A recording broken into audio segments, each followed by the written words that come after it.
Jamnagar cyber crime police station દ્વારા એક ગુનો નોંધવામાં આવેલો છે, જેની વિગત મુજબ આ કામના જે ફરિયાદી છે એમના મોબાઈલ ઉપર RTO ચલાન 500.apk નામની એક અજાણ્યા નંબર ઉપરથી એપીકે ફાઇલ મોકલવામાં આવેલી હતી. આ એપીકે ફાઇલ ઉપર ક્લિક કરતા જે ફરિયાદી છે એમનો મોબાઈલ એમના કહેવા મુજબ હેક થઈ ગયેલો હતો.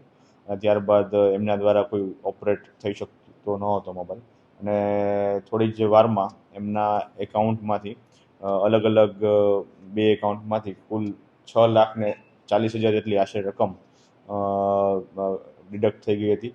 આ બાબતની ફરિયાદ તેમણે સાયબર ક્રાઇમ પોલીસ સ્ટેશનમાં કરેલી હતી, જેની તપાસ ટેકનિકલ સર્વેલન્સ અને હ્યુમન ઇન્ટેલિજન્સની મદદથી સાયબર ક્રાઇમ પોલીસ સ્ટેશનને ખબર પડી હતી કે જે એકાઉન્ટમાં પૈસા ગયા છે એ ચોટીલાના અમુક એકાઉન્ટ હતા, તેમાં ગયા હતા.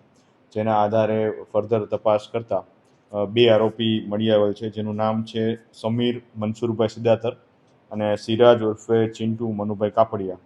આ બંને આરોપીને પકડી પાડવામાં આવેલા છે.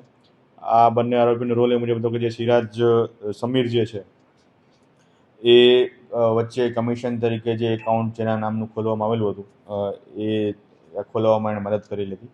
અને જે સિરાજ છે કાપડિયા એ અગાઉ પણ ઘણા બધા ગુનાઓમાં આવી ચૂકેલો છે, અને તે જે બહારના રાજ્યના જે સાયબર ફ્રોડ કરનારા લોકો હોય છે તેની સાથે સંપર્ક ધરાવે છે, અને એ અહીંયા ગુજરાતમાં જે એકાઉન્ટ ખોલવા માટેનું જે નેટવર્ક હોય છે એ બાબતના કામગીરી કરે છે.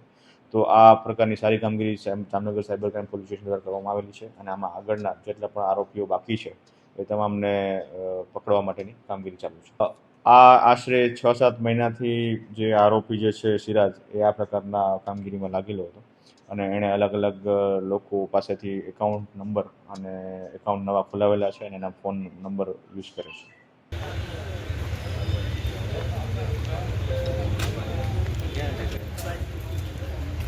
ઓલી બાજુ